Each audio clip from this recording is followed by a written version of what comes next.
বাড়িতে বিড়াল আসা কিসের আলামত এবং এই বিড়াল পালা যাবে কিনা, এবং অনেকেই বাড়িতে যখন বিড়াল আসে তখন আমরা বিড়ালের উপর অ্যাটাক করি, অনেকে বিড়ালকে আঘাত করে। মনে রাখবেন, বিড়ালকে কখনো আঘাত করবেন না। বিড়াল হচ্ছে একটি বরকতি প্রাণী এবং নবীজি সাল্লাল্লাহু আলাইহি সাল্লাম বিড়ালকে পছন্দ করতেন। এবং প্রসিদ্ধ সাহাবী হযরত আবু হুরায়রা রাদিয়াল্লাহু তাআলা আনহু, তিনি কিন্তু তার নামটাই পরিবর্তন করেছেন, নবী সাল্লাল্লাহু আলাইহি ওয়াসাল্লাম পরিবর্তন করে দিয়েছিলেন। তিনি বিড়ালকে খুব বেশি পছন্দ করতেন। আবু হুরায়রা রাদিয়াল্লাহু তাআলা আনহু, তার নাম কিন্তু মূলত আবু হুরায়রা না, তার নাম ছিল আব্দুল্লাহ। এবং আরো 40টা রিওয়ায়াত আছে, তার 40টা নাম ছিল।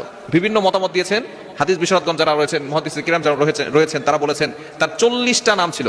নবীজি সাল্লাল্লাহু আলাইহি ওয়াসাল্লাম সবচেয়ে বেশি হাদিস বর্ণনা করেছেন এই আবু হুরায়রা রাদিয়াল্লাহু আনহু।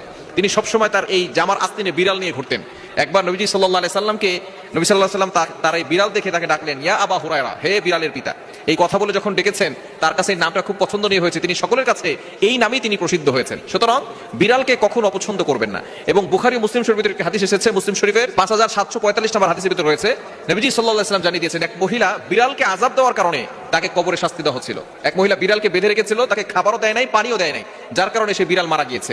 পরবর্তী সময় এই যে বিড়ালকে সে কষ্ট দিয়েছে, খাবার দেয় নাই, পানি দেয় নাই এবং তাকে ছেড়েও দেয় নাই, এই জন্য তার কবরে আযাব হচ্ছিল। সুতরাং বিড়ালকে কষ্ট দিবেন না। এই বিড়াল কিন্তু আপনার ঘরের ভিতরে বরকত নিয়ে আসবে। যদি বারবার আপনার ঘরের ভিতরে বিড়াল আসে, তাকে আঘাত করবেন না, তাড়িয়ে দিবেন না, কিছু হলেও খেতে দিবেন। কেননা বিড়াল আসা মানে হচ্ছে আপনার ঘরের ভিতরে বরকত আসবে, আপনার ঘরের ভিতরে অর্থের আগমন ঘটবে, আল্লাহ তাআলা আপনার ঘরের ভিতরে সম্পদ দিবেন। সুতরাং এই সম্পদ আসার আলামত হচ্ছে বিড়াল বারবার আপনার ঘরের ভিতরে আসা। সুতরাং এই বিড়াল কিন্তু খুবই বরকতময় একটি প্রাণী। সাহাবায়ে কেরাম বিড়ালকে পছন্দ করতেন। আবু হুরায়রা রাদিয়াল্লাহু তাআলার সুন্নাত হচ্ছে বিড়াল, এবং নবীজি সাল্লাল্লাহু আলাইহি ওয়াসাল্লাম বিড়ালকে পছন্দ করতেন। এবং আম্মা জান আয়েশা রাদিয়াল্লাহু তাআলা আনহা বলেন, নবীজি সাল্লাল্লাহু আলাইহি ওয়াসাল্লাম যে ওজুর পানি দিয়ে ওযু করতেন, সেই ওজুর পানি বিড়াল আসে বিড়ালকে খাবার দিতেন।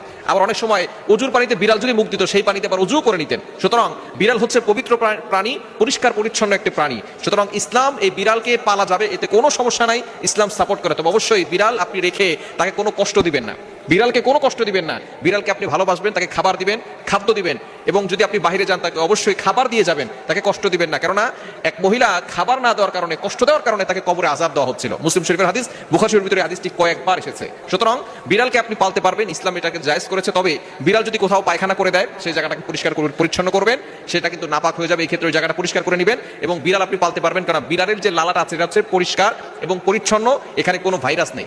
কুকুর কিন্তু পালা ইসলাম জায়েজ করেনি। হ্যাঁ, যদি আপনি পাহারা দেওয়ার জন্য কুকুর লালন পালন করেন, সেটা ভিন্ন বিষয়। আপনার বেডরুমের ভিতরে কুকুর নিয়ে আসা যাবে না, কারণ কুকুরের যে লালা আছে তার ভিতরে বিভিন্ন ধরনের ভাইরাস রয়েছে।